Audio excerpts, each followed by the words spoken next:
This is exactly right.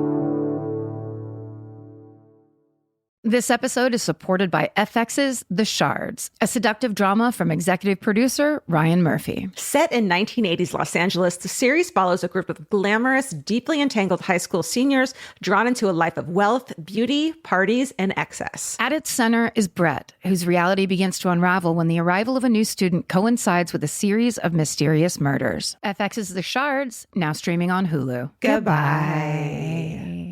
The best time to think about home security is before you need it. That's exactly why there's Simply Safe. Traditional home security only alerts you after a break-in has already happened, and that's too late. Simply Safe is changing that. Simply Safe's US-based live agents identify threats on your property and help deter them so intruders never get to your house. The system is customizable so you can build one that fits your home and your specific needs. The 24/7 professional monitoring is effective and affordable and won't lock you into a long-term contract. I think that's what's so scary for so many people is that long-term contract. And like, what if it turns out you don't like it or need it, but they don't have that because they know you'll like it and you'll know that you need it and feel so much safer when you have it. Like at this point in my life, I would never go without a security system on my house. I just feel safer with actually having Simply Safe around. There's a whole staff at Simply Safe that's waiting to talk to you and help you out. Right now, you can get 50% off your new system by visiting simplysafe.com/MFM. That's half off at simplysafe.com/MFM. There's no safe like Simply Safe. Goodbye.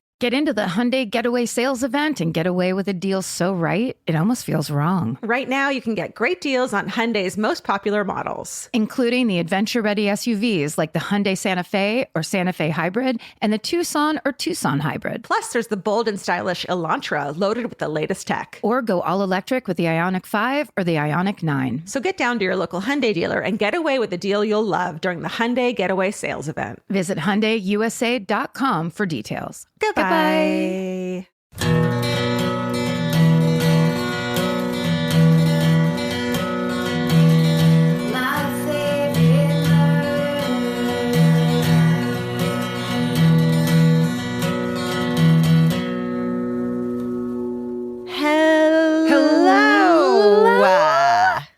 And welcome to My Favorite Murder. That's Georgia Hardstark. That's Karen Kilgara. This is Thanksgiving. Who can now talk about her favorite British procedurals again. Oh my God, we're back. I was like, thank God we have something to talk about at the top of the show now that the strike is over. Jesus. The actor strike is finally over. Congratulations to Fran Drescher and all of her negotiating powerhouses who went in, got those actors a deal. Hell yes. Now we can talk about television the way we're supposed to on this true crime podcast. Our passion. Truly, when it comes down to it. It's not like I could read a book or anything. I was just going to say, there's only so many fucking books I can talk about. I do have one this week, but that means it's really good because it broke on through. I want to talk about it. Yeah. I have been making a list in my notes app since the beginning of like shows that I'm like, well, and movies and shit. They're like, when we can talk about it again, I'm going to tell her that she should watch this. And I'm going to tell her I've been watching that. And now they're so like dated, kind of. I know. Well, it like season 2 of This Fool premiered like truly, I think it was like the day after the writer's strike began. Right. And it's such a good show made by such great people with so many hilarious actors on it. Yeah. And I know that must have been so heartbreaking for Chris Estrada just be like, well, there's my second season of my show I can't speak of. Same with the first season of Michelle Buteau's show, Survival of the Thickest. I was like, I can't wait to talk about that. And like the day of, I mean, it's got to be nice not to have to do the rounds of like fucking press all day, but still. I bet if they had to pick though, they'd be like, give me them rounds. Sure. Because I actually saw people talking about Survival of the Thickest on TikTok and I got so excited. And then I wanted to come and talk about that. Right. But it's like, it's the same thing as talking about it. So we can now all fully endorse our favorite television, movie, premiere, whatever we want. I have one that like, I want to scream it from the rooftops is like one of the best shows I've ever seen on TV. The second season came out. Ooh. It's like top 3 with like, or like of recent shows with like Fleabag, I'd say. Reservation Dogs? No, that's not it, but I do love that show. But the second season of Our Flag Means Death with Taika Waititi. And how do you say his name? Rhys Darby. It is one of the most beautiful shows I've ever seen. Like, yeah, it's these two men, these two pirates in love. There's so much love there. And it's just so heartfelt, gorgeous. I cried at the end. Like, I can't recommend a show enough. You know, what's funny is I watched the first season and I did not watch the second season. Well, it came out so quietly in the middle of the fucking strike. Thank you. That's right. I'm going to put it on my list. It's like not on you, I feel like. Good. Thank you. Finally. Okay, what do you have? Well, I just recently, and this is an old one, but it just is funny because I just realized I was looking for things. I've watched everything out of Norway, Sweden, Iceland, and Finland. Mm-hmm. I just saw, I can get all the seasons of Flight of the Conchords because there's not a moment of that show that I don't love. And it's so funny that's because Rhys Darby, the way he goes about playing that manager and how earnest he is and how he makes them say present and like do the roll call and say present. It's so positive. So positive. They're at the New Zealand consulate or whatever they're supposed to be at. It's just like the funniest, best. Yeah. And the songs are just so good. I'm the hippopotamus. So my lyrics are bottomless. That's right. Oh my God. No, that's fun. Okay. So this is a good, like, I feel like recommendations corner for people over Thanksgiving weekend. Oh yeah. Who like need a comedy, because they're all funny shows, need like a comedy break from their devastating night with their families. Just me? Anyone? I'm just kidding. We're not spending Thanksgiving with my family, so no, I'm just kidding. I love though you're at the point where you're just like, look, it's going to be devastating. Also, there's cranberry sauce, so let's just do this thing. Let's get into it. Oh, but I was going to say, I don't think we were able to talk about how unbelievably great Nate Bargatze was on SNL, were we? It's funny because I had on my list to talk about Boy Genius this past week for us on SNL. I did too. Look. Boy Genius on SNL right there. We're twins. Like chills. They were so fucking good. They were so, and I saw them up there. It was like 7 women on stage or 6 women on stage. And I just thought to myself, like, if I were a 6-year-old girl watching this right now, my life would have been different. Like, I just think it was just life-changingly epic. So great. It's like, look, none of those people are looking for old gals to say, we think your band is neat, of course. But I swear that feeling, like the suits and the rock and the fucking lighting and the just how good they are.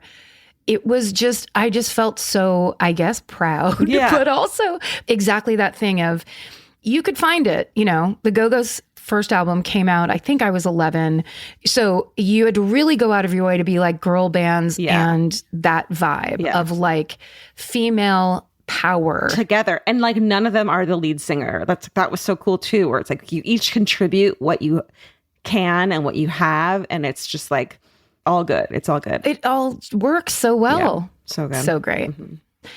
But then I did start paying more attention to SNL because James Austin Johnson went onto it, and I just love him as a performer. Mm-hmm. And he's an LA comic repping.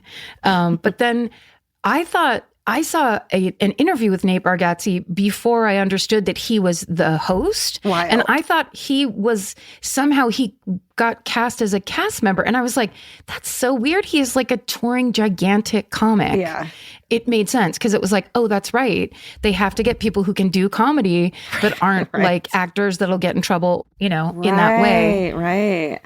So good. So good. Just did so good. That's another one where you're just like, oh my God, that same feeling of like proud. Yes. But why am I proud? It has nothing to do with me and I have no right to feel this way, but boy, am I proud. I feel like we get that sometimes from people when we meet them. No brag, but full brag of like, I know this is weird, but I'm proud of what you guys have done in a weird way because I've been with you from the beginning. And that feels good. We can take this out if it sounds too braggy. I don't think it does because I'll say this to bring myself down a notch. Please. Anytime anyone says that to me, I immediately start to cry because you would have to get a pair of pliers and rip my dad's teeth out to say anything like that freely, just as a free admission on the sidewalk. For some reason... From your dad? Being proud, saying anything like, I'm proud of you, or this makes me... When we had whatever our first big wave that was overt success. My sister made my dad call me and say those words exactly, because that's like a weird, I think like when you have immigrant parents, as my father did, you don't have a lot of time to be fucking around in emotional shit. There's not a lot of room. There's not enough resources. It's like, no, you have to go get a job. We're not going to talk about feelings. So he's not totally used to it. So I just really love that the fact that everybody is being raised in a way these days where it's not that big of a deal. You can be like, hey. Well, it's such a vulnerable thing for a dad. You know, I think the reason my dad does actually say that all the time, and even said it when I was just like a fucking piece of shit, like juvenile delinquent, I'm proud of you. And I was like, you sure? Because I just got out of rehab. So like, I don't know. It's like, I'm proud of you for getting out of rehab. Like, okay, all right. Oh, thanks, it's because his immigrant parents didn't fucking do that. And he knows how much it, affected him. And so he's sure to do that. What's up, Marty? Marty. And Jim. Jim did it, though. He did it. He does it. He knows. Like, he's like, everything was fine, but okay. I'll concede this one point. Like, he'll have the discussion while fighting vehemently that they all had a great time and everything was fun times, which, that's yet another coping mechanism. Sure. Anyway, we won't talk about his problems anymore. This is a true crime podcast. I love dissecting parents' problems. It really is how did they ruin you and why? How is it not your fault? Right. What were their parents doing that dictated kind of some of these things that make no sense now, much in the same way that like the kids of today are just like, why are boomers like this and why are Gen Xers like this? And it's like, because the people who made us this way, you never see or hear from. Your grandparents that are so wonderful and lovely to you, they were terrible parents to your parents. Yes. My mom was, I think, mad for a long time with how good my grandma was to us. And she was like, yes, that is not the woman I knew. Same. My mom was like, well, it must be nice now. Just like, shit. I think the idea is you forgive them for who they were, your parents. That doesn't mean you can't have your hurt. But that's the idea, I guess, right? Yes, for sure. And that in that moment when you're like, your feelings are valid, you are right, and you have your reasons, as my therapist once said. You're not wrong. Exactly. But then that also, because everyone's parents did a version of this, of course, some way, way, way worse or just not even around. But because essentially the parent wound is eternal, you can know that anyone else you talk to has some sort of thing like that. Like everybody loves to be like, no, but I'm fucked up. And it's like, but the big Zen discovery is you're not, comparatively speaking, you're right in the pocket. Yeah. Because everybody got a thing when they were too young to have a thing. Totally. And acknowledging it. You mean had a baby before they were too young to have a baby? I think that's fucking first and foremost. Are you accusing Janet of being an unwed mother?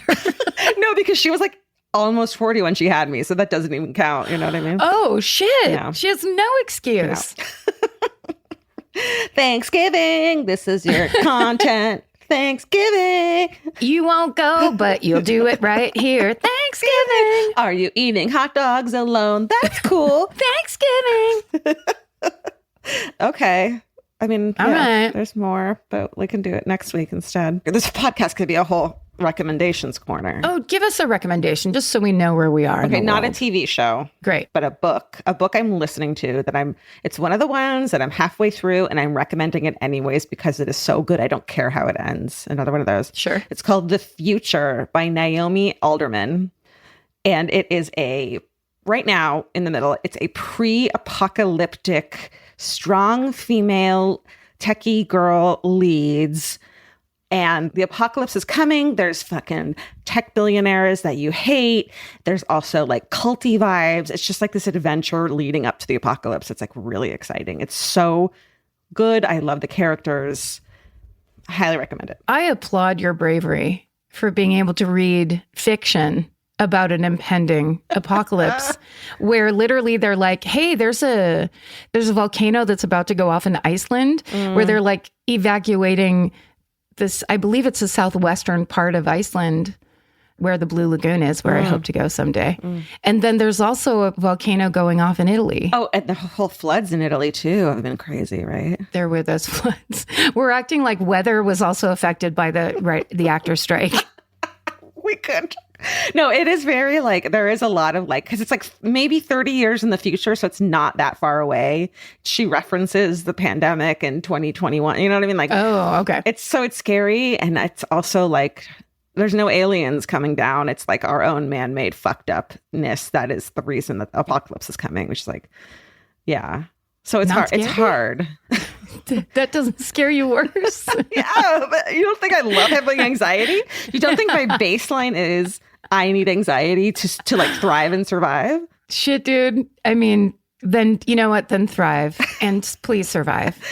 I don't even want to survive the apocalypse that much. So like, I don't even know what I'm. Well, you know what? Let's not decide right now. We can You're right, survive. you're right. We cannot decide. It doesn't have to be like, today. is it spiders? Then no, I'm good. Is it mold? Then yeah, that would be cool. Wait. A spider apocalypse Yeah. is the worst fucking idea.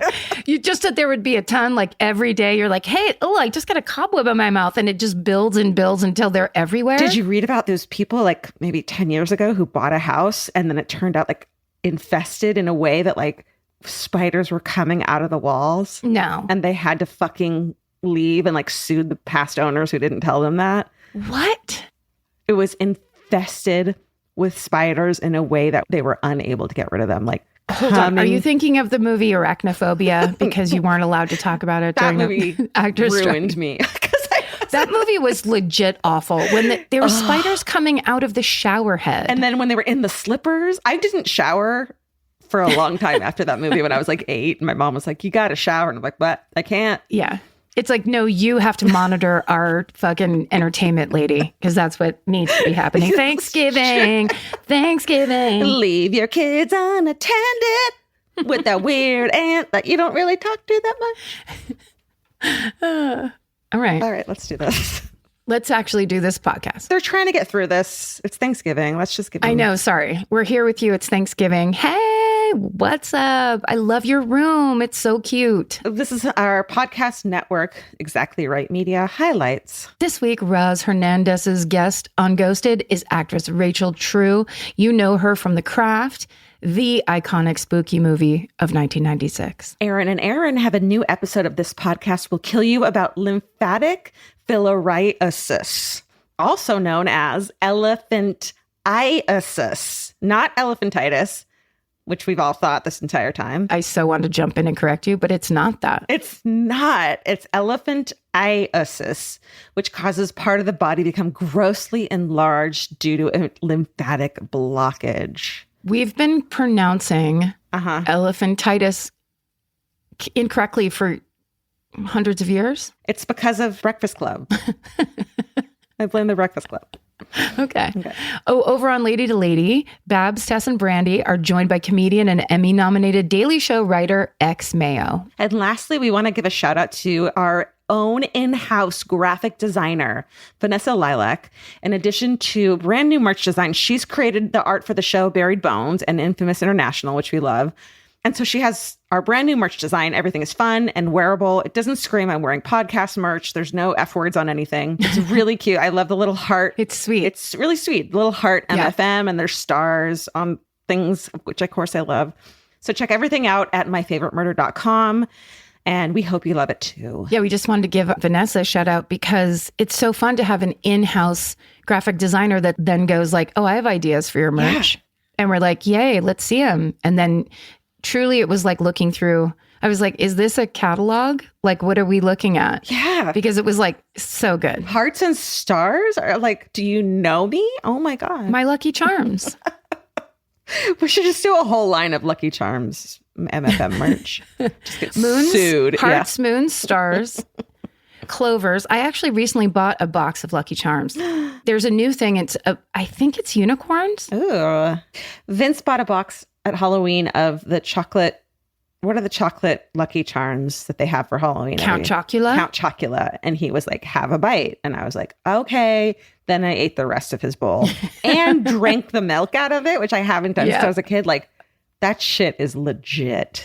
That shit, Boo Berry, Count Chocula, and there's another Franken. Is there a mummy? Oh, Franken. Boo Berry might be the mummy. There's Frankenberry, I think. Frankenberry. That's it. Yeah. But anyway, that shit came out when I was like 9. And it'd be like part of your daily balanced breakfast. Where it's like, no, it's not. It's not.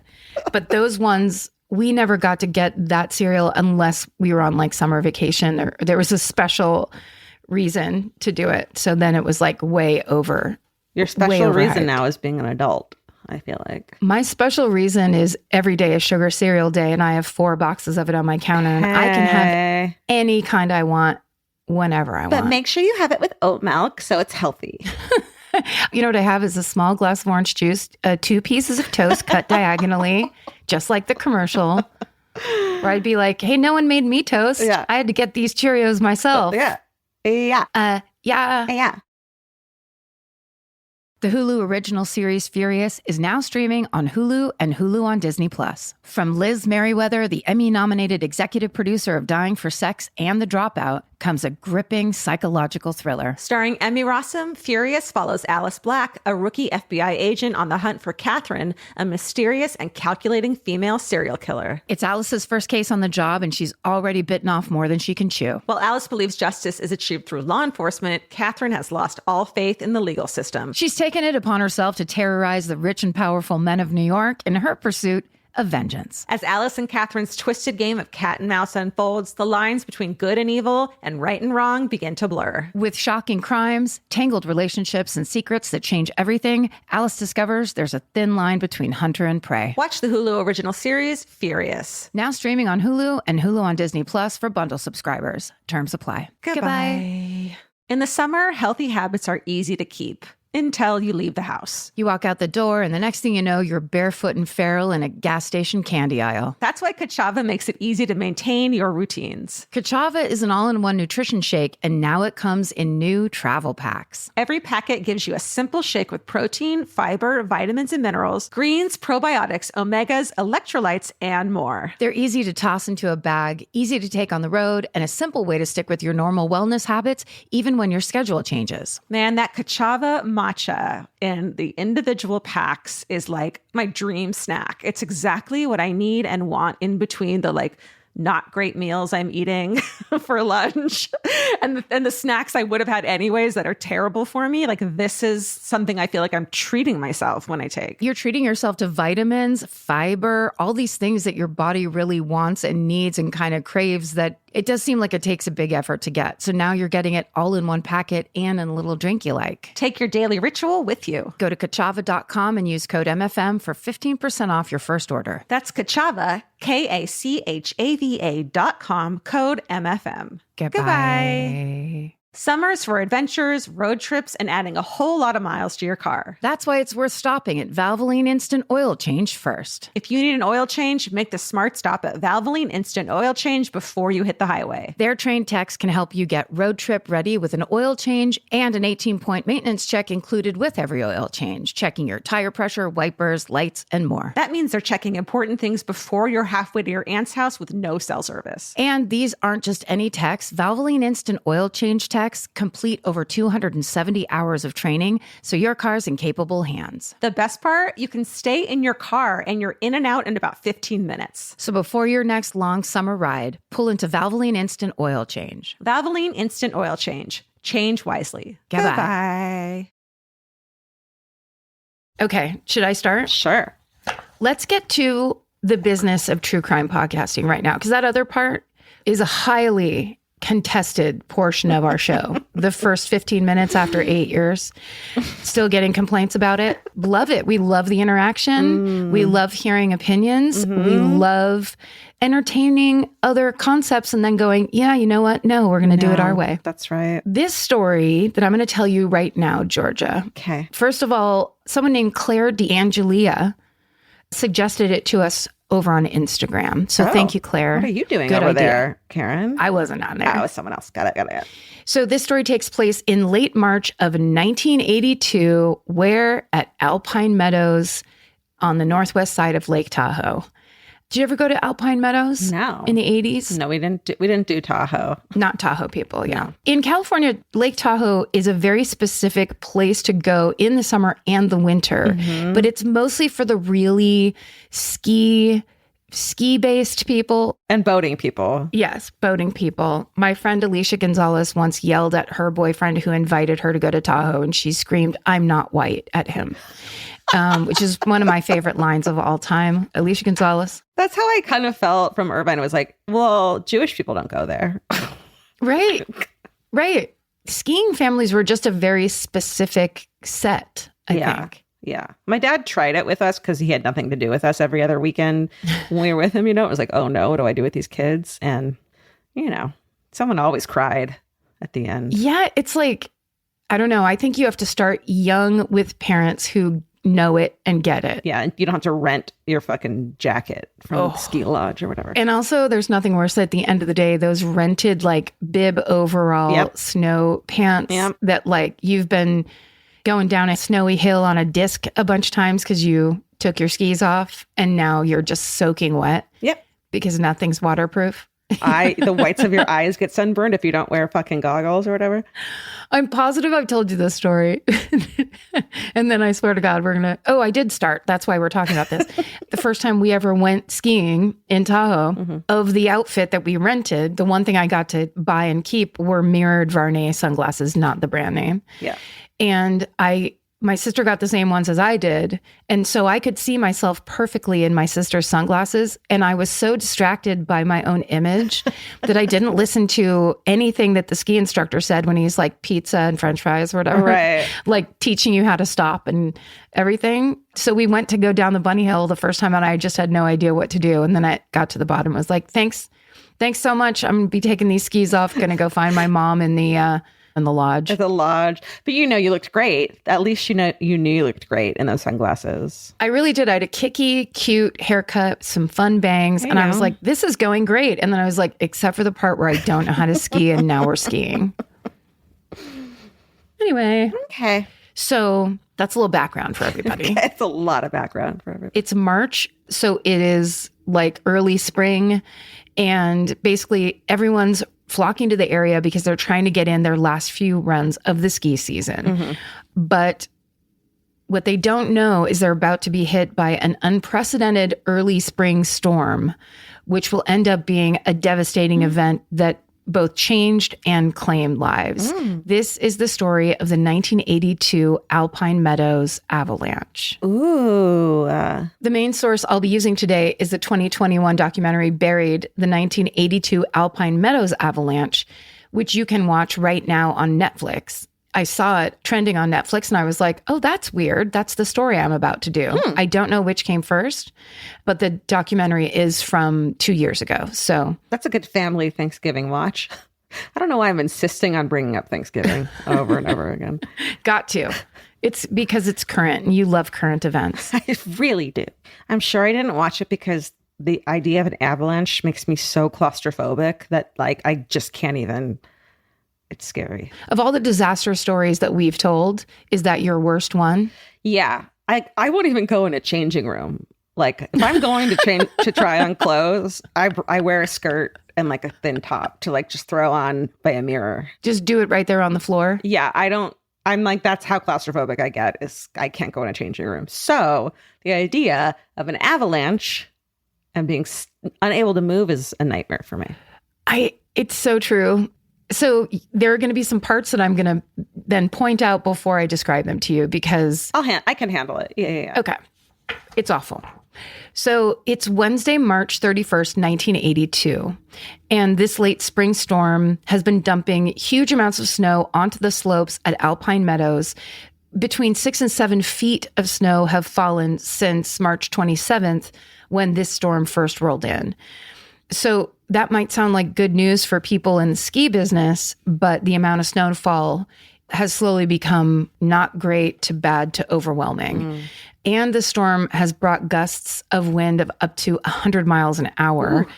The local roads are barely passable. There's only a few ski lifts still running because of the storm that's rolled in. So I think most of the time, and this is just guesswork because I don't ski and I have not spent a lot of time at resorts, but I bet you that snow itself doesn't stop the ski lifts from running because people are like, no, I love it. We want to go. We love snow, whatever. So they probably wait until things get, bad. Or it's like they allow the like professional people up there because they can handle it, maybe. I'm sure there's some sort of line of demarcation where they're like, oh, this ski lift is swinging back and forth so badly that we can't have this anymore. But maybe not. It was the 80s after all. Yeah, maybe. No seatbelts. So there are multiple ski areas up in this part of the state that are being affected by this severe weather, but it's creating a particularly dicey situation at Alpine Meadows because it is classified by the U.S. Forest Service as being an A-level avalanche area. Ooh. So if you're looking from overhead down at Lake Tahoe, Alpine Meadows is over on the left, and it's basically at the base of some, I want to say mountains, but it just goes right up behind them. Yeah. And it's like basically like super steep right there. And it creates A-level avalanche conditions. And in fact, the Reno Gazette-Journal reports that, quote, at the time, the resort recorded the highest number of avalanches annually of any ski area in the United States. Wow. So, yeah, Alpine Meadows was basically kind of known for being at least at risk for avalanche.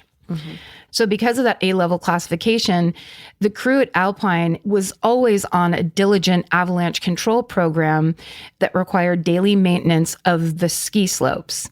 And this maintenance, it doesn't sound serious when I tell you what they used to do, but it was treated very seriously.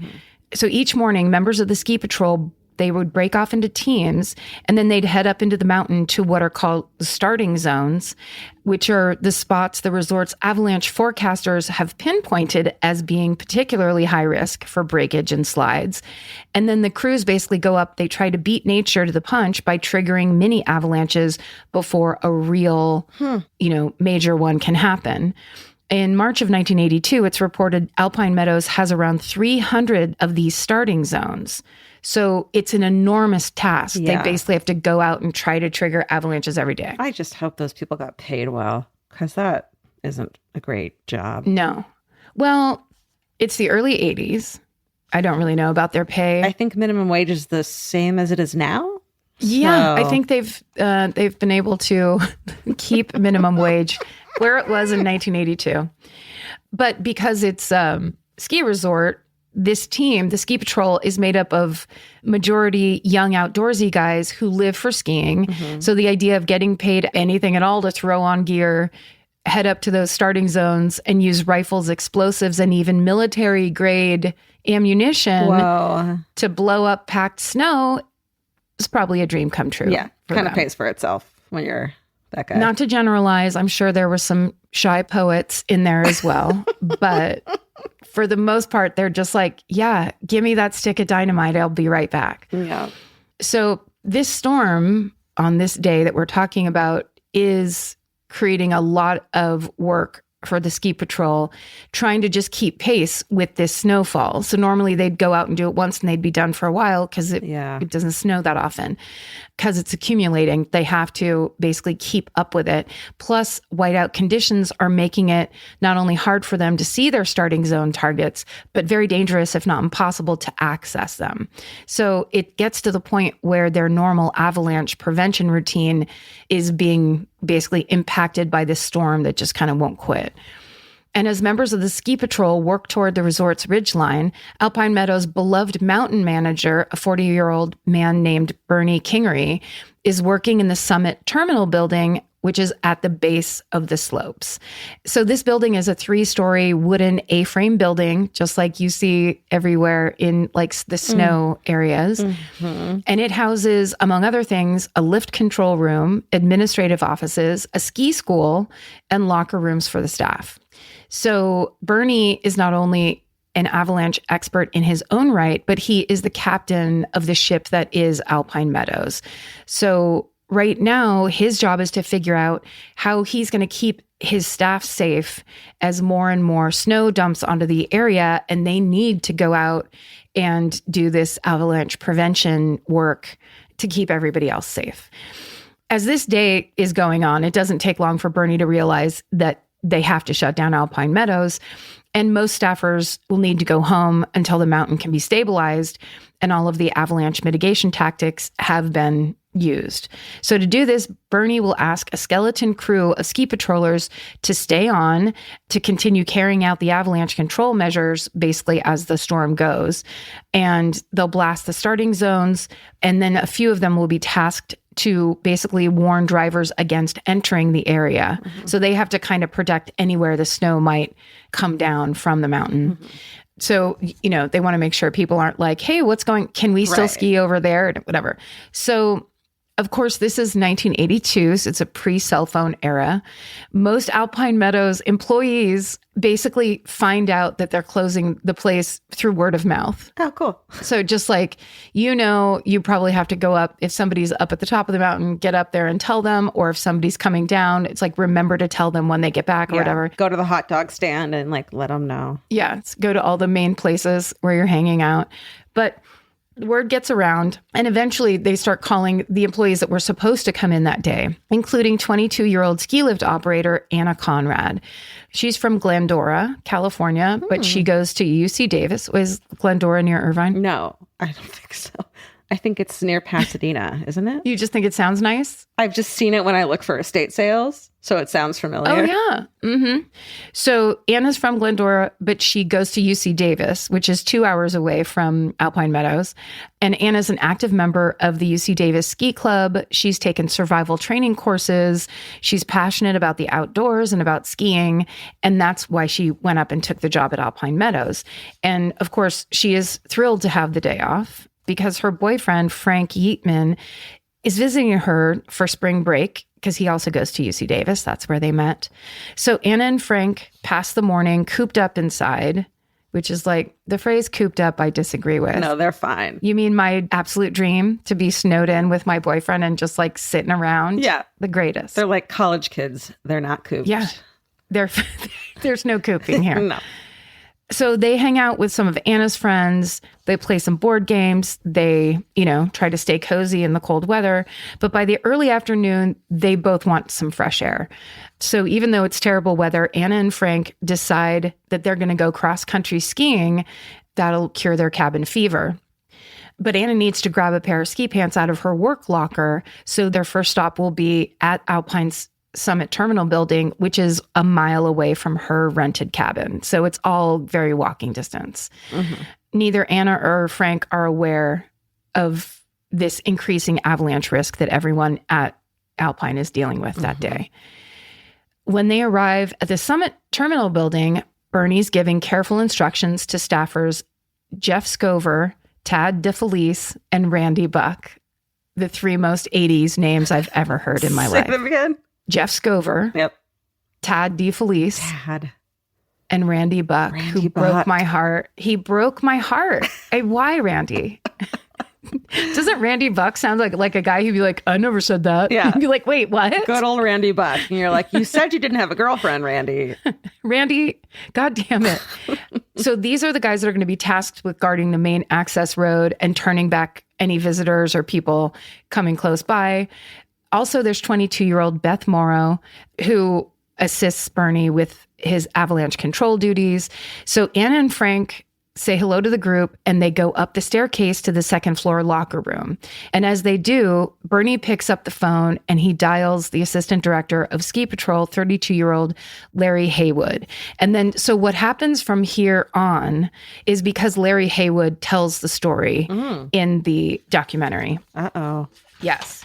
So in the office, an urgent cry comes over the radio. It turns out it's ski patroller Jake Smith. He's been blasting up in the blast zones on the mountain range, and he is headed back on his snowmobile. And when his voice comes over the airwaves, he's screaming one word over and over: avalanche, avalanche, avalanche, avalanche. Oh my God. So Bernie on the phone tells Larry, hold on. And then he puts the receiver down. He picks up the radio mic and to ask Jake where. But there's no response. And seconds later, the Summit Terminal building begins to shake violently. So violently, everyone in the room can see the building's steel beams bouncing up and down. And then there's a loud hissing noise. But before anyone can process what's going on, there's a horrifying bang everything goes black. Jake's kind of a hero, right? Because while he's zipping away, freaking out, he's still able to fucking give them at least a couple seconds warning. That's amazing. Yes, entirely a hero. And like basically came back down to make sure he could do that. Yeah. There's a writer named Jennifer Woodleaf who wrote about this event, and she describes the scene at Alpine Meadows saying, quote, "The mountain unzipped itself all the way around." Ooh, I got the chills. That's a really great descriptor. It is. It like puts that picture in your mind where it's just like so much snow fell all at once, like how big that thing was. So despite the staff's best efforts to manage this snowfall during the storm, an enormous avalanche has flown downslope at an incredible speed, picking up trees, rocks, and debris along the way. Some sources put the breakage at 1,000 feet wide, which is about the length of a cruise ship. Holy shit. Horrifying. The tree thing is always crazy to me about avalanches, where it's like, same with tornadoes, where it's like, it just picks cars up. It just picks trees up. No big deal. Oh, yeah. Rips them right out of the ground. Yeah. And boulders, gigantic boulders. Oh, I forgot about them. So this enormous mass of snow has smashed straight into the resort's base area and swallowed several buildings and chairlifts, including the Summit Terminal building. All across this large ski area, power and telephone lines are ripped away. When word spreads that an avalanche has engulfed Alpine Meadows, the staff who are not on site, the people who had that day off or who are called to say don't come in, and the locals who live in the area mobilize. They all grab shovels and run over and start digging themselves. Soon there are about 100 volunteers furiously shoveling snow and yelling for survivors. Wow. The first 3 people are found, and it's Jeff, Tad, and Randy, who by some miracle... So worried about them. I know, right? They were all fine. They're basically somehow miraculously okay. Oh my... And they found them. And they found them. The 3 men tell the searchers who was inside the Summit Terminal building at the time of the avalanche. So now the team knows they're looking for Bernie, for Beth, for Anna, and for Frank. So did the building get like collapsed, or is it just buried? When the avalanche came through, it blew out the walls and the windows. So it was just basically like what was there was not there. Tearing it down. Holy shit. Okay, got it. So then 2 Alpine Meadows staffers come in and report that they saw 3 people buried by the avalanche in the parking lot, and that one of those people is a child. So these people basically witnessed these other 3 people getting caught in the avalanche.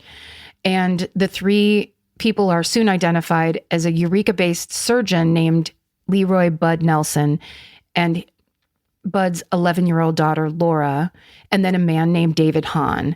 The 3 had ventured out of their nearby condos also to get some fresh air, like because they had been cooped up because of the storm. So it's a terrifying situation with multiple people buried in the snow. And of course, time is of the essence. Larry Haywood, who was on the phone with Bernie and the call went dead, he rushes to the site and later says, quote, "If you're buried in an avalanche and assuming you're not even killed in the trauma of buildings coming apart, your potential for survival is really low after 30 minutes. I mean, it's really low." Wow. End quote. And that is true. The Tahoe Guide website reports that, quote, depending on the consistency of the snow, just 40% of avalanche victims survive 15 minutes after being buried. Holy shit. And rates drop precipitously after that. So it's, sorry to tell you this, kind of worse than maybe you ever thought, because it's not just that you're caught in it, but you have to get out quickly. Right. So I never knew that. No. I mean, I don't know. I guess I just didn't think about it. No, but that shocked me when I was like, oh my God, that's so fast. So over 100 volunteers are using probes and shovels to search for survivors, but the weather is unrelenting. The snow is incredibly dense, and it's also filled with debris, and they have acres of terrain to search. Yeah. They're also working with limited equipment because all of Alpine Meadows' avalanche rescue supplies and the closet they are kept in has been destroyed. So that's all within the damage. So these volunteers are forced to make do with the chainsaws, the shovels, and the cables that the locals who have showed up and supplied them with. They basically, it's just whoever brought something, that's what they were using. Wow. And thank God those, like, the people that lived nearby understood that they were needed and showed up for it, because it was a horrible job to do. And they did it and like came together. And it was probably dangerous, right? Because you probably get another avalanche if you're fucking with the avalanche, right? Oh yeah, but no one could tell you they weren't going to. Right. I mean, anything is kind of possible. It's just like they're just out there in the elements now, trying to help any way they can. And it's not easy work. As the hours pass, searchers face the fact that they're much more likely to find a body than they are find a survivor. Before the end of the day, a group of searchers finds a mangled snowmobile, and then they immediately recognize that it's Jake Smith's, the one who radioed in, warning everybody. And as searchers canvass the area, they pick up an avalanche beacon signal nearby. They begin to dig, and tragically, they find Jake Smith's body. It's immeasurably difficult for the searchers who find him because they're also his coworkers. And the staff and the crew at Alpine Meadows, they had their own little culture and their own, they were all friends, and they all like lived right by each other. It was like, they were on the mountain together. Jake is really popular. He's a beloved staffer at Alpine Meadows. He was adored for his kindness and his sense of humor, and he was only 27 years old. There was a young ski patroller, I guess we'll call him, named Lanny Johnson, who was also part of the tight-knit community at Alpine, was great friends with his coworkers, and he's there when they find Jake. And he would later say, quote, "When something like this happens and you dig your friend out of the snow and you're solidifying this reality that he's dead, all you can do is block your feelings out. You have a job to do, and you shut that stuff down." Yeah. Because this is like, they have now, I believe, 5 more people to find, or 8 more people, including the 3 people in the parking lot. And just this huge, like, where do you go? How do you start? Totally. It's just a massive white in front of them. So as the search grinds on, the Alpine Meadows staff and volunteers become more and more physically and emotionally exhausted. It's terrible conditions, tough work. The power and phone lines are out, and as the sun goes down, the entire resort goes dark. There's no heat, and there's not much food. As the hours continue to pass, searchers are afraid they won't be rescuing, they'll be recovering. So the next morning, Thursday, April 1st, the weather finally starts to clear. And as good as that news is, there's now an extremely high risk of another avalanche happening because of all the snow that piled on during the storm. Since the weather has improved, the ski patrol heads up to those starting zones again to try to stabilize the mountain. Lanny Johnson and avalanche forecaster Jim Plain pack some dynamite, and they get in a helicopter and they go up to the ridgeline. Lanny says, quote, "I would sit in the front and I would tell Jim when to throw. Jim would light it off and throw it until we were out of them." Damn. So they're just lighting sticks of dynamite from a helicopter and throwing them out to try to like pre-trigger it. It sounds so dangerous. It's like dangerous in every direct. I had the opportunity once to go into a news helicopter, and I was like, no, thank you. Like, Have you been in a helicopter? no, I don't think I ever want to be in a helicopter. So we're going to Hawaii for Christmas. Oh. And Vince wants to take a helicopter over a volcano. Do you have any Xanax? I don't have Xanax. And then, of course, I researched like helicopter crashes in Hawaii. And it's like, well, actually, they're very underreported because the companies pay out the family. You know what I mean? And I was like, I don't know if I can do that. We'll decide right before I step on. Yeah, I would say if you're going to do it, you better have some Mai Tais, and you better, get right with God. You should definitely stop doing research in between. You think? That's for sure. Okay. That's my personal opinion. No, it sounds like it's like a challenge. It's terrifying. All I'm saying is, because look, there's people who are like, I went in a helicopter. I loved it. Good. Great. God bless you. I was standing next to a news helicopter, and I turned to the producer next to me and I was like, you want to do this? Because I absolutely don't want to do this. And she was like, I'd love to do it. And I'm like, great.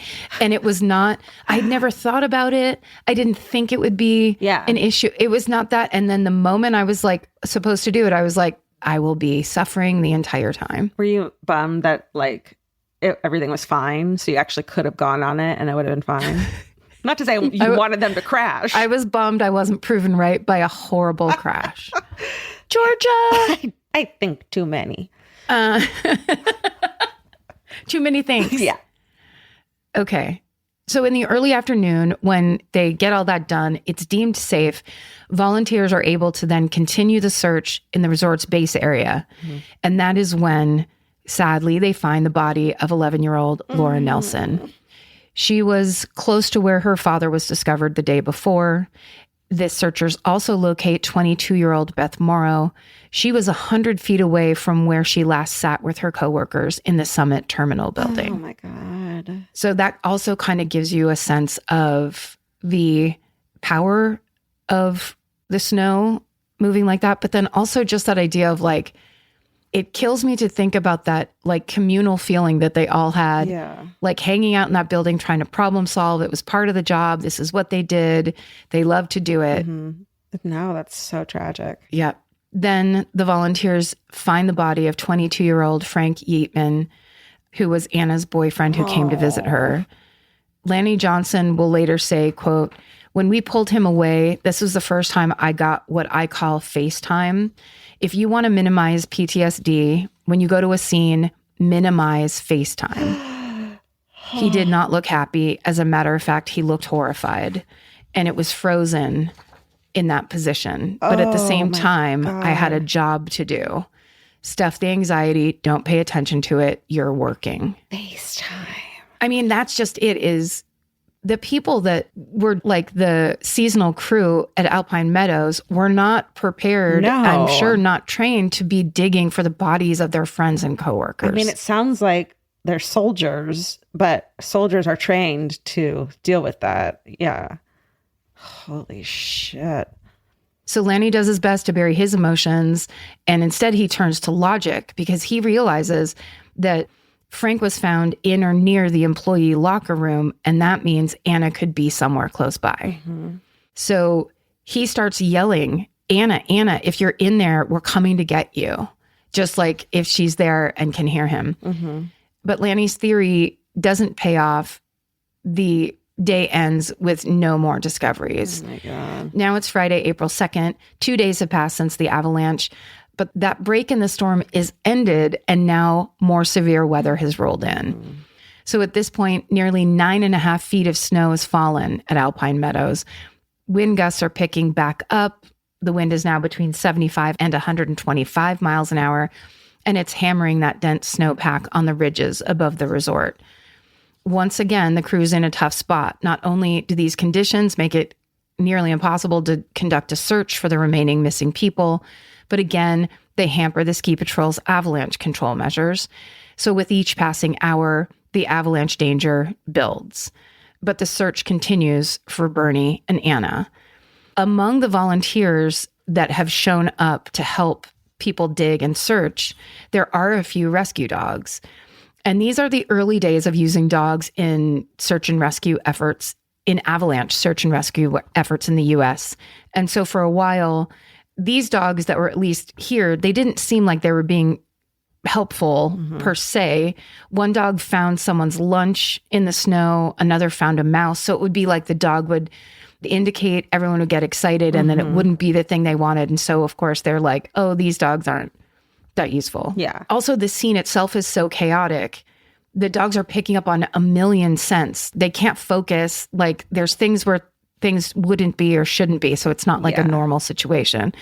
But early that Friday, a German Shepherd named Bridget gets super excited, and her handler, Roberta Huber, thinks she's found something. Roberta is insistent that the searcher should check the area Bridget is hitting on, which isn't far from where the Summit Terminal building once stood. But because of the other dogs' kind of hit and miss records at this point, there's not a ton of belief. The rescuers go over there and dig where Bridget indicated, upwards of 15 feet into the snow, but they don't find anything. And the weather is making everything worse. So as they're out there trying to dig and do all of this, it's like a blizzard, basically. The winds are raging. It's really hard to see. And worried that another avalanche could happen at any moment, forecaster Jim Plain makes the difficult decision to call the search off for the rest of the day. And he says, quote, "My training is screaming at me, you got to protect the rescuers. So I made what very honestly is the most difficult decision I've ever made in my life." Wow. So they're having to manage their own crisis and their own like horrible disaster scene. Just crazy. So Yeah. now it's Saturday, April 3rd. There's a full-blown blizzard raging outside. The search can't resume. Snow falls throughout the following day. There's now over 12 feet of new snow. 12 feet. Holy shit. Over 1 story of new snow on the ground. And this winter storm is being called the worst in the history of the Sierras. Yeah. So it's like a horrible combination. So on Monday, April 5th, which is 5 days post-avalanche, the weather is still bad, but manageable enough that searchers can finally reconvene at the base of Alpine Meadows and start work again. And Roberta Huber brings her dog Bridget back to the scene, and they go back to the same area Bridget indicated 2 days earlier. And Roberta will later say, quote, Bridget wasn't fooling around. She was on full alert, and she went right into that hole. So once again, the volunteers start digging and digging and digging, but there's nothing there. And at first they think Bridget hit on something random, again, like a dirty ski sock that's down because there's lockers down there. And then they see it. A hand pops out from the icy hole. Then it vanishes so quickly that one of the searchers yells, "Did you see that?" The group keeps on shoveling until they find Anna Conrad, and she's alive. 5 days. Bridget was right. Bridget was right. Bridget. There's a moment of absolute euphoria when Anna is pulled from the snow. The crew wildly cheers. Some people cry. They all cried. But there's no time to waste. She's been buried alive for 5 days in the snow. She has a serious concussion. She's confused. She's dehydrated. She's hungry. She has very bad frostbite. Yeah. She's covered in bruises. Of course, they call the authorities. Anna is loaded onto a helicopter. She's flown to a nearby hospital. And reportedly, her first request when she can speak and is okay is for a beer. Damn. Which I love. She earned it. How did she survive 5 days? I don't know. But with that, Anna Conrad becomes the longest survivor of an avalanche in U.S. history. Holy fuck. She beat the odds. And Bridget locating Anna becomes the first time a dog has located and saved a living person from an avalanche in North America. Good girl. That's a very good girl. It's a real record-setting, kind of incredibly against the odds moment. Oh my God. Roberta would go on to say that on the night of Anna's rescue, quote, Bridget got a steak. Yes, she did. Oh my God. So Anna's survival really is nothing short of a miracle. She was buried in a 2-by-5 foot space under a bunch of lockers. Jesus. These lockers created an air pocket around her and saved her life. And Anna has talked about these 5 harrowing days extensively over the years. She doesn't really remember much about the moments right before the avalanche, but she says, quote, everything went black. When I woke up, I was in a black hole. I couldn't see anything, but I could move. I wasn't pinned, but there wasn't a lot of space. I couldn't stretch out. I couldn't remember what I'd been doing. I had no recollection of where I'd been. My head just pounded. I had a serious, serious concussion. I didn't seem to be hurt anywhere else, but it hurt to move because my head hurt so badly. End quote. So Anna would go on to say that while buried in the snow, she could hear noises from above. This included the ski patrol's avalanche blasts, and at one point, she could hear Lanny yelling her name, which is so awesome. She actually says that she yelled back at the top of her lungs, but no one could hear her. But she never gave up hope that she'd be rescued. She says, the thing that I cannot understand, that I can't explain, that was a gift that was given to me, is that the entire time that I was in that hole, I never ever remembered that my boyfriend Frank was with me. I always felt positive that I would be out of that hole to make sure I could communicate with him how much he meant to me. I didn't remember that I had seen Bernie and Beth minutes before this happened. I never had the inkling that all of those people were most likely dead. Oh my God. So in a way, it's good that she was just in the space that she was in, and she wasn't also just burdened with the bigger picture. Right. Kind She of. probably didn't panic, and that probably saved oxygen. Am I just making that up? I don't know. I mean, it could have. It could have. So shortly after Anna's rescue, the searchers finally locate the resort's beloved captain, Alpine Meadows mountain manager, Bernie Kingery. He is found 60 feet from the summit terminal building wreckage with his hand clenched in a fist as if he were punching upwards through the snow. Oh my God. Avalanche forecaster Jim Plain later says, quote, "We all looked up to Bernie. We loved Bernie. He was our guy, our fallen leader. I always thought it was fitting that he was the last one found. That's how he would have wanted it." Oh. End quote. So sad. In the coming days, weeks, and years, the survivors of the Alpine Meadows avalanche have to deal with the unspeakable grief and trauma, as well as the physical injuries that they sustained. Alpine Meadows staffers and some volunteers who responded to the scene deal with nightmares, anxiety, survivor's guilt, and PTSD. Jim Plain says, quote, "I do believe we did our best. We fought it hard, and we still lost." Oh. So sad. But there are bright spots. After the disaster, Anna Conrad continues to bring a sense of hope to the community as she recovers. She will lose part of her right leg and the toes on her left foot due to frostbite, but only 10 months after that, Anna will get back on her skis using a prosthetic leg. Wow. She eventually graduates from UC Davis. She starts a family. She continues skiing. And eventually, she begins to teach ski safety at another Northern California ski area, Mammoth Mountain. Wow. Anna has said, quote, "I don't believe in holding back because of something that has happened in my life. With the loss of my leg and toes, things aren't as easy to do, but it doesn't stop me." Badass. Mm-hmm. So that normally would be the end. But then Maren included some avalanche safety tips. Do you want to hear them? Of course I do. I always love to end my stories with like an awesome quote from a survivor or person that was through it. And that Anna quote was so good. So good. But this is kind of fun too. If you're someone who enjoys outdoor winter activities, Not it. seriously, like of our audience, we're talking to maybe 25% of the people here. Are you an indoors person? Yes, Indoor Karen. kids. Anyways, if you like outdoors activities, you probably are aware of how to protect yourself in avalanche-prone areas, but just in case you don't know, here are some tips. Okay. The first tip is take an avalanche safety course. Okay. Karen, Thank you for that one. thanks so much. But also, be sure to always research the area that you're going to go ski or snowboard in. Has it had any avalanches lately? Are there any active alerts from the U.S. Forest Service Avalanche Center? Be sure to look out for any warnings about elevated danger levels and current snowpack conditions in the local news or at local information centers. So they do want to be like me and obsessively look for the worst possible scenarios. Yes, I think that is a inarguable safety tip. Yeah. Do your research, figure out the risk factor, Sure. and then make your decisions going from there. And if you need it, like especially if you're going to cross-country ski or do skiing, I don't know, up high or whatever, bring essential equipment like an avalanche beacon, a collapsible probe, collapsible shovel, avalanche airbag.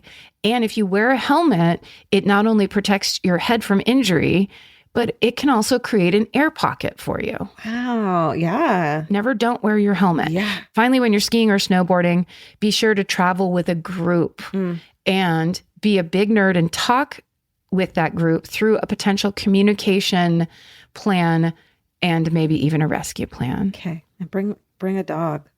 Bring Bridget. Oh my God, get Bridget. See if Bridget's for you that weekend. Anyway, that's the story of the 1982 Alpine Meadows avalanche. Holy shit. That was exciting and scary and tragic and terrifying. I know. All the things. It's just horrifying. And God, 1982 seems like so long ago now. It was. It was actually. The Hulu original series Furious is now streaming on Hulu and Hulu on Disney+.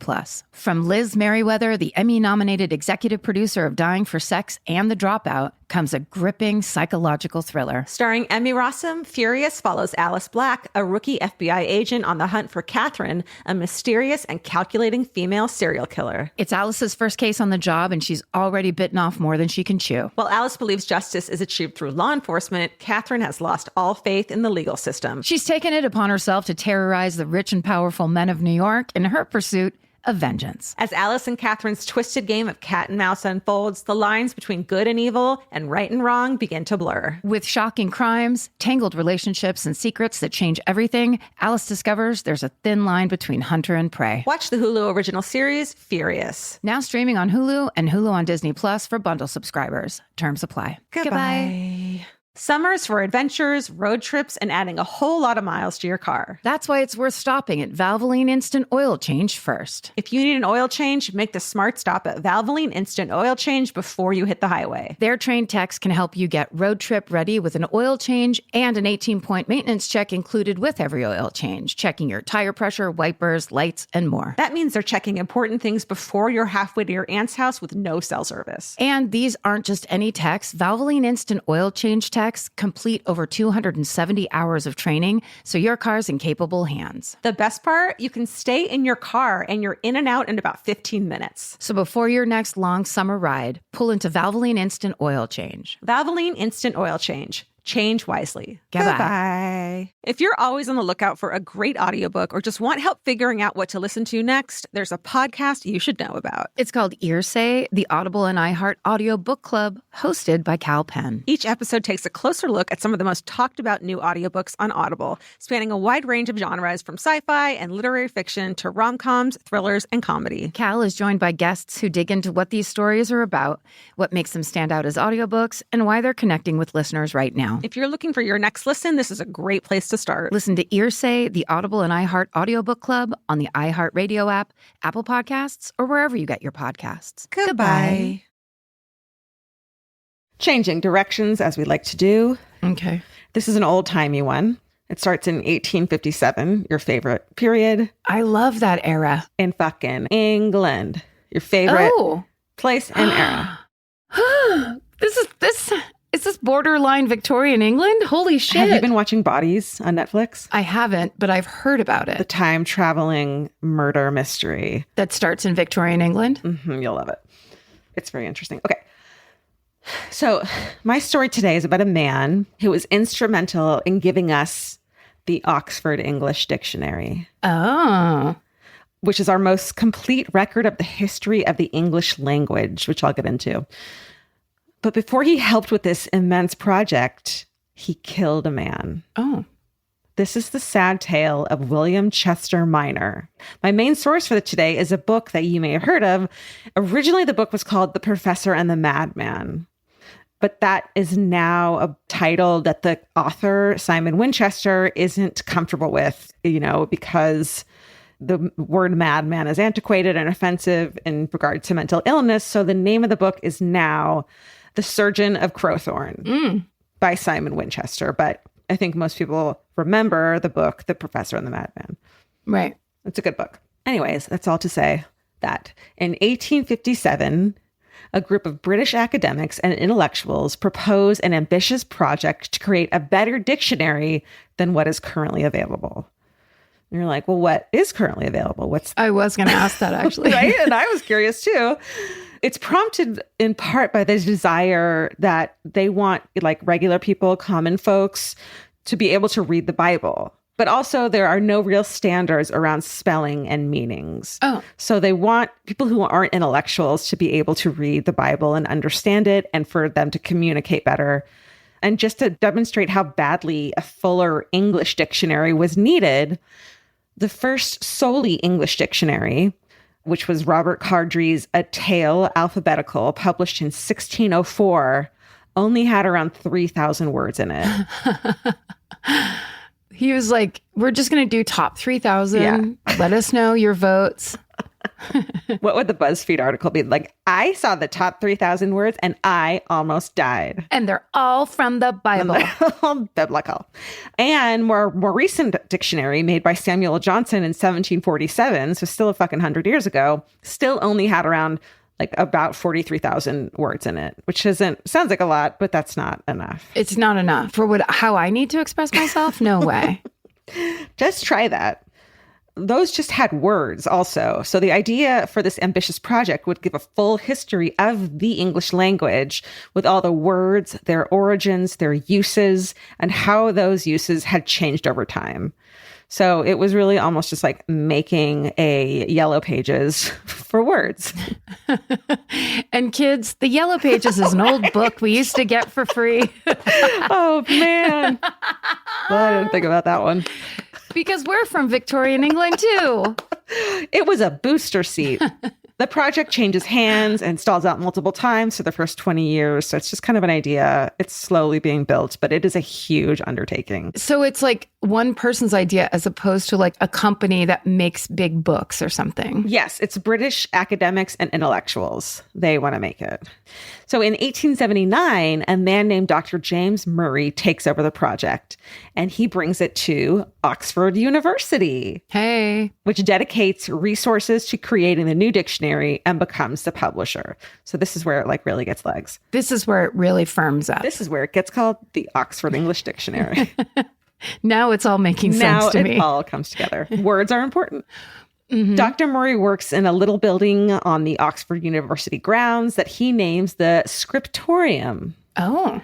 He sends out a call for English-speaking volunteers. Obviously, he can't do this on his own. It ends up being more than 400,000 words. Oh, okay. So that one that I talked about was 43,000 words. Yeah. So clearly, it's a big undertaking. So it's way bigger. Yeah. So he calls for people to help him. He asks for them to send in quotations from books that demonstrate the uses for various words. So the whole thing of like, use that in a sentence, this is where it comes from. And just mail that in from your home? Yeah. Okay. Just start like all your, you rich people have these like libraries, like find words that are interesting to you or that are like, that you have in this book from, the 1600s and tell me the use of it and where it's from and blah, blah, blah, blah, No, my answer would be like, it's your job. You do it. I have to tend to the sheep. Yes. Yeah. He has intellectuals who have a lot of time on their hand. Who are not shepherds. That's right. Okay. I get it. So he does this by giving pamphlets to booksellers to put inside the books they sell. So almost like, when you get a bookmark at your favorite independent bookstore. Copperfield's, Petaluma. Hey, Skylight, hey. Los Angeles. Yep. So they put it in the book. So Dr. Murray thinks the project will take 10 years to complete, is his idea. But after the first 5 years, the first section of the dictionary is done, and it only covers the word a through the word ant. And that's 5 years. Shit. So shit. Exactly. I'm sure that word was in there.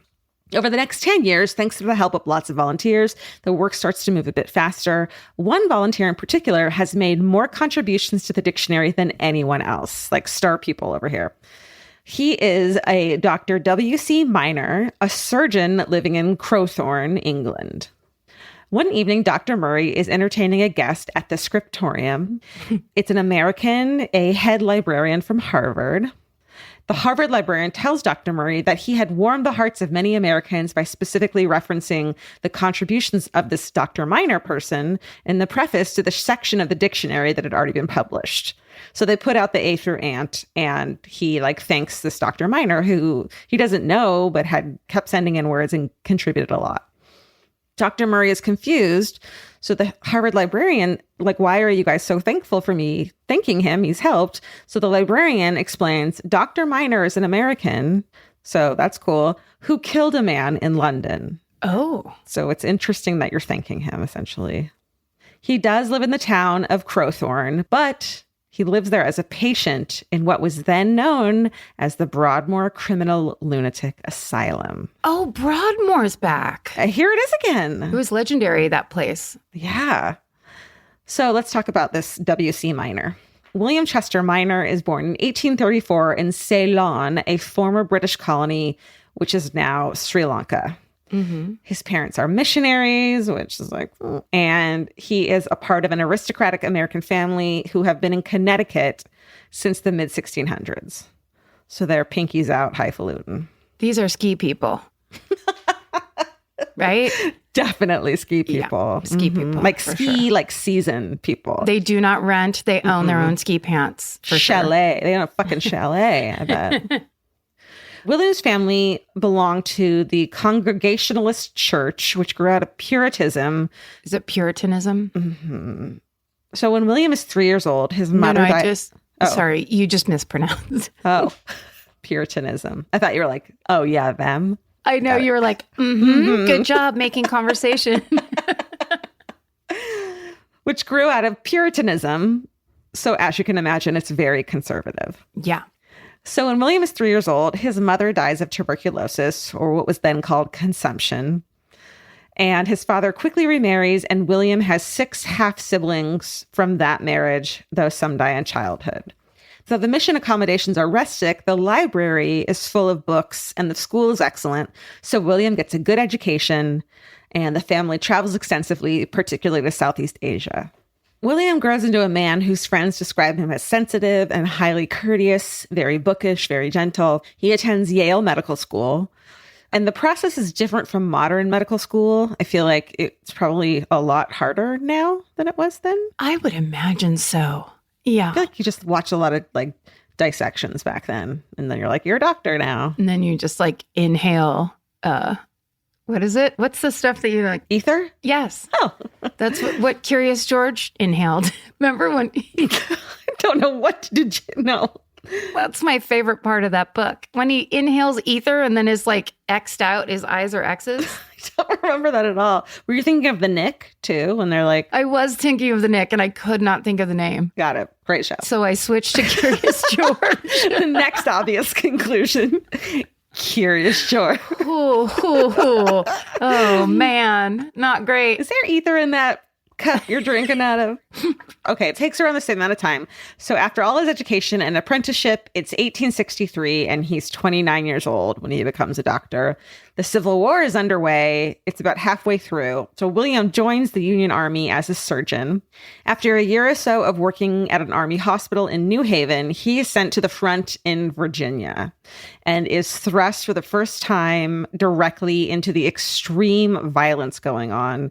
It's chaos. It's misery. Welcome to the Civil War. It's the Civil War. So Simon Winchester writes, quote, "The sounds in the first aid tents were unforgettable. The screams and whimperings of men whose lives had been ruined by cruel new guns and in voracious and ceaseless battles.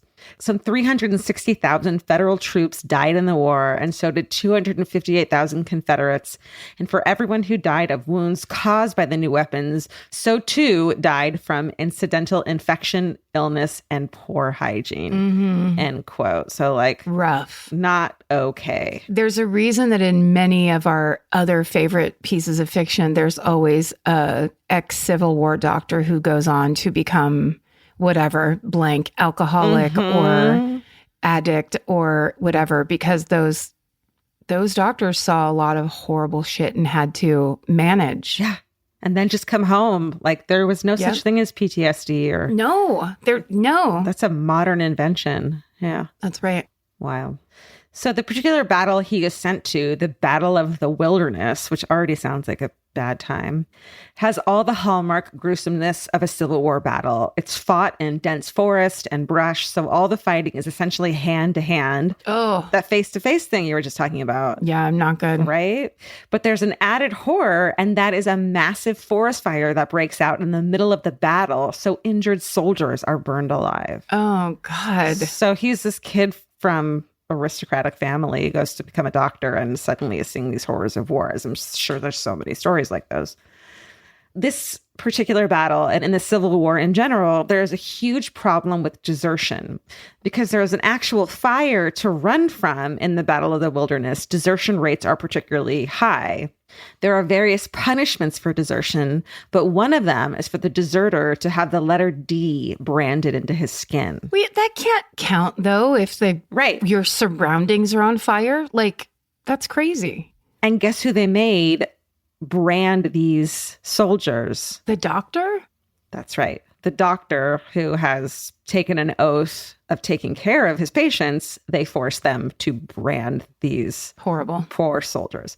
So William is forced to brand a D on the face of an Irish soldier who fought with a special Irish regiment for the Union Army. So it's like an Irish dude who's so prejudiced against, joins the army, fights for you, on your side, is branded a deserter, and you have to fucking brand him with that. Like, it's just... It's time to go back to Galway and be like, hey, it's not very cool over there. No. So obviously this situation is worse for the man who gets branded, let's say. But as a gentle person and as a doctor, this experience is highly traumatic for William. After the Battle of the Wilderness, William is sent to posts in cities, treating soldiers in hospitals. While he's posted in New York, people start to notice that his behavior is getting a little eccentric. He spends the bulk of his free time in the company of sex workers, which I think at the time, was really taboo. And he's taken to carrying a revolver with him, even when he's out of uniform. He begins to be outwardly paranoid about his fellow soldiers and says he can hear them whispering about him. He complains of vertigo and headaches, which to me sounds like a concussion. Or PTSD. There's like a million things it seems like it could be. Yeah, but the concussion thing can also change your personality in a really drastic way. So like, who knows if that happened? But yes, all the things. By 1868, when William is 34 years old, his colleagues, friends, and family know that he is unwell, and doctors are recommending that he be treated in what they, at that point, refer to as an asylum. At the time, he is not given a particular diagnosis. He agrees to go to the asylum, but feels terribly ashamed, and he asks that the army keep his condition a secret. He's sent to St. Elizabeth's Hospital in Washington, D.C., and spends 18 months there, which is a long time. Yeah. So something's up. The doctors allow him to go for walks in the grounds and in the countryside, but his fears and delusions never really go away. When he's discharged from the hospital, he's also released from the army. William can't practice medicine anymore, and it's 1871 when he's 37, so he decides to go to Europe to try to relax and to paint and to see the sights. Remember, he comes from a family of means, essentially, so he's able to do that, which sounds great. He travels by train to various European capitals, but by the end of 1871, he returns to London and rents a room in Lambeth, which is a gritty working class neighborhood. So it's interesting that he had the means to stay wherever he wanted.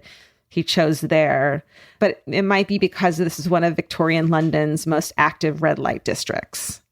And William seems to get most of his social and sexual fulfillment from sex workers. So he seems to feel at home there. So unfortunately, William's mental health deteriorates further as soon as he's moved into his room in Lambeth. His landlady says that he seems anxious and frequently asks her to move the furniture in his room around to prevent break-ins. He tells his landlady that he is particularly worried that an Irishman will break into his room and kill him. So he's having flashbacks to when he had to brand that Irishman. Throughout the winter of 1872, William wakes up to see a menacing figure in his room, and on multiple occasions, he goes to Scotland Yard to report this. He reports that members of a militant Irish nationalist group have been breaking into his room and hiding in the rafters. Of course, such Irish militants didn't exist at the time and were fighting against British colonialism, which, remember, he grew up in. Right. So it's likely that William's paranoid delusions involved Irish freedom fighters having a vendetta against him personally. So about 2 a.m. on February 17th, 1872, William wakes up in the middle of the night to see a man standing at the foot of his bed. William has started sleeping with his revolver under his pillow, so he grabs for it. And as he does, the man runs out of his room, down the stairs, and outside into the cold London night. And so William runs after him. He looks down the road and sees a man around the corner from the boarding house. So thinking it was the man that he supposedly saw, William shouts at him and then fires his revolver 4 times. Of course, there was no man in William's room. There was a real man outside in the street, and the man that he has shot is named George Merritt. George works at the Red Lion Brewery, shoveling coal, and he and his wife, Eliza, have 6 children, ranging from a year old to 13 years old. And Eliza's pregnant with a 7th child. Oh, no. The doctors try to save George, but his carotid artery has been severed and his spine has been broken, and he dies. So William is arrested immediately. He doesn't make any attempt to flee. He's holding the revolver when the police approach him. He goes willingly to the police station, insisting now he realizes he shot the wrong man and that there was someone in his bedroom, which he insists upon, and that person is still at large, but it's clear that he's having delusions. Shootings are extremely rare in London at this point, so this incident attracts a lot of press attention. And because William is an American soldier, it also causes a bit of a diplomatic stir, so it's covered widely in the papers in both London and the United States. So William's trial begins 2 months later in April. He's found not guilty for reasons of insanity and is sentenced to be treated at Broadmoor. There's no timeline to the sentence. It's one of those, quote, "until Her Majesty's pleasure be known," which basically means he's to be held indefinitely. Broadmoor is England's psychiatric hospital that treats violent offenders. When William is admitted in the spring of 1872, it's quickly determined that he poses no immediate threat, and so he's assigned to a somewhat more comfortable cell block. I'm sure it helped that his family had money too, right? Then the next line says, also because he has money, he gets some favorable treatment. Yeah, that's how it works. Yeah. He gets 2 cells combined to make an extra large one, and American diplomats pull some strings so that he can have most of his clothing and belongings moved in. He has his entire collection of books shipped over from New Haven and uses his monthly army pension to order even more books from bookstores in London. And pretty soon the cell is lined from floor to ceiling with books. He's allowed to spend some time outside each day and spends most of his time going for walks, reading, and painting. So not the worst for him. Not the worst, but also it is Broadmoor, Yes. which is like not great. It's prison, essentially, yeah. Over the next several years, William is generally at peace during the day, but his nights are still plagued by delusions. He wakes up terrified each morning, convinced that people have gotten into a cell and have sexually abused him or have forced him to sexually abuse other people. So his delusions are a lot about like sexual desires. When he was a younger child, he felt like he was like possessed because he was obsessed with these things, but it's probably more likely because he's from this religious family, you know. Yeah, and the Puritanism, which is like the craziest, most extreme. Did you watch the movie The Witch? I started it. Should I finish it? It's so good. Is it? It's really good. But it is just about that. It's the kind of religion where you just can't win. You're Right. never doing enough. You're never good enough. You're always bad. It's just such a drag. Yeah. In 1879, when William is about 45 years old, he writes to Eliza, the widow of the man he killed, to apologize and to offer money to her family. Eliza accepts the apology and the financial assistance as well, of course, and Good. asks if she wants to visit him. His doctor allows it. The first visit goes well, and Eliza starts visiting him each month. And then she starts taking book orders from William.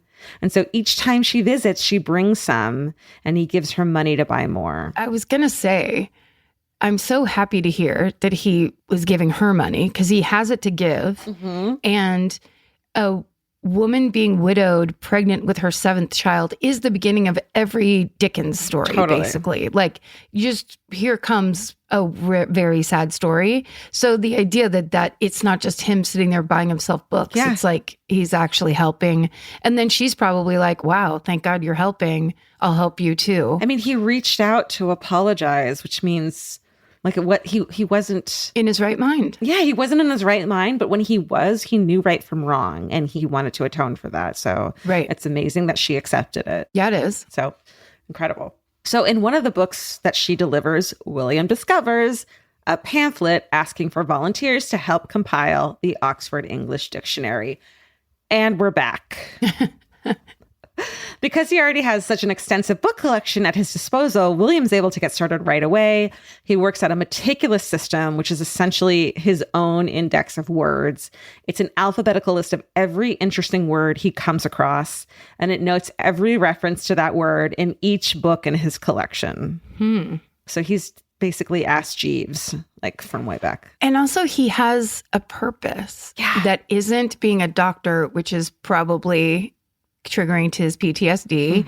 It isn't like his life from before. It's like suddenly you can use your brain in different ways and you can trust how you're using your brain. It's not scaring you or making up things that aren't real. Right. And it's like such a pattern. There's just like rules to this thing you're doing. It's not just like your imagination working. Right. Yeah. The team at Oxford realizes that this person, William, is their most valuable volunteer, and they can simply tell him which word they're currently working on, and he'll write back with a long list of useful quotations for that word. So they're like stoked that he's there, but they don't know where he's writing from. Right. Or what he's done, you know? For a while, this seems to make William more peaceful and settled. He is given more lax treatment. At one point, he asks for a knife to cut the untrimmed pages of some of his oldest books, because some handmade books used to come with some of the pages folded. So you would have to cut along the fold to read the pages inside the fold, which is interesting. So he's allowed to have the knife, which is unheard of at Broadmoor. So this goes on for about a decade before Dr. Murray learns the truth about who his favorite wordsmith, William, is. Yeah. And so Dr. Murray starts to visit William. The two form a friendship, and Dr. Murray takes the train to Broadmoor often to walk with William outside or to sit with him in his book-filled cell. So William spends about 10 more relatively happy years working on the dictionary and visiting with Dr. Murray before his mental health deteriorates even further. The terrible nighttime delusions have never really gone away, but they began to spiral out of control again. You know, he's getting older. His strict religious upbringing, which he had largely stopped thinking about, comes back, and he starts having the same obsessively guilty thoughts about his sexuality that he had as a teenager. He's also read with interest about the invention of air travel, but at night, this causes him to be convinced that he's being taken out of his cell and flown to distant cities to commit sexual acts against his will. So, like, that's his delusion. Ultimately, this leads him to self-harm in a very gruesome and upsetting way with that paper knife he had been allowed to hold on to. So Yeah. there's some genital mutilation going on. Genital mutilation? Is that what you said? Of himself, yeah. Oh. Yeah. For the next several years, William's family in America go back and forth with authorities in England to negotiate having William sent back to the States. Finally, in 1910, the British Home Secretary, who is 35-year-old Winston Churchill, approves the request. Dr. Murray comes to Broadmoor to see William off and sends him back to America with the first 6 completed volumes of the Oxford English Dictionary. Wow. By this point, Dr. Murray has been knighted for his work on the dictionary, so he's actually Sir James Murray. William, who is now 76 years old, goes back to St. Elizabeth's Hospital in Washington, D.C., and is given the relatively new diagnosis of schizophrenia, but it doesn't sound like a correct diagnosis to me. I'm a professional. To you, yes. The professional me. The professional. That's not concurrent. I feel like that is a real, very specific kind of thing, that it's not just the delusions, right? No. Yeah. In 1919, when he's 85, William is transferred to a home for mentally ill elderly people near his family home in Connecticut, and he dies a year later in 1920. The Oxford English Dictionary is completed 8 years later. So remember that 10 years it was supposed to take? Yeah. In 1928, it contains more than 400,000 words and almost 2 million quotations. Wow. No one knows exactly how many were contributed by William, but it was at least tens of thousands of them. Wow. Which is like, that's how it was created. It was like Wikipedia. With no internet. Right.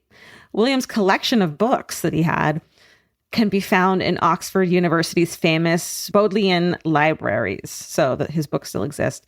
And that is a story of William C. Minor, who suffered tremendously, caused tremendous suffering, and left us with a legacy of language. Amazing. Again, that book that you should read is called The Surgeon of Crowthorne by Simon Winchester. Nice. Wild. Oh my God, almost 2 hours. Oh my God, this is a true holiday spectacular. Miracle. It's a Thanksgiving miracle. Also, I bet Simon Winchester's book is sitting on your parents' nightstand in their guest room with the old title. Right. Old title is still in effect, because I'm almost positive it's on my dad's. Yes. Absolutely. The old one was called The Professor and the Madman. So if you see that, steal it from your parents. Yes. It's yours now. That was a really good dad book But here's why this is great. I've never thought to pick up that book in my dad's guest room because I'm like, I'm not interested in that.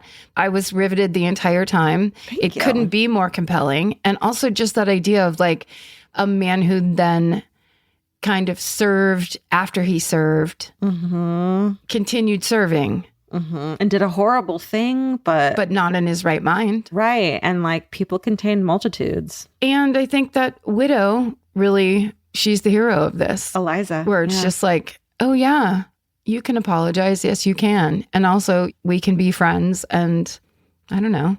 I like that story. Good job. Thanks. You too. Thank you everyone for listening. We appreciate you. We're thankful for you. We're so thankful for you. Don't forget, this is the beginning of the true holiday season of trying to get stories out of your parents that they would never tell you when you were younger. And now you have to make them tell you of things that happen in your town, things that happen in your family, and things that we would want to hear on the minisodes because there's a million stories that you'd want to hear. We were watching a JFK documentary the other night. And so I was thinking, ask your parents or your grandparents, depending how old you are, where they were when they found out that JFK had been killed. Oh, that's right. Because that, like, I think that they all have PTSD from that day forward, for sure. And they don't talk about it. So you asking them that. So send us your hometowns of where your parents or grandparents were the day JFK was shot at myfavoritemurder@gmail.com. What if we turn like a bunch of Thanksgivings into like parents and grandparents weeping at the table? Yeah. I mean, that just might be the wild turkey talking though, not the actual. I love that we don't think of a thing that's like, hey, what about your favorite Christmas tree or whatever? We're like, we want to know when your dad was traumatized, where he was, how old he was. What is wrong with us? Please tell us, because it makes us feel better. Because then it's like, yep, get your dad in here. He's in this group too. Yeah, that's the true human experience. Yeah. Admit you're traumatized. Tell us how. Make us feel better about ours. This is what we're all trying to do before we leave this great magma-filled planet of ours. Right. Also, stay sexy. And don't get murdered. Goodbye. Elvis, do you want a cookie?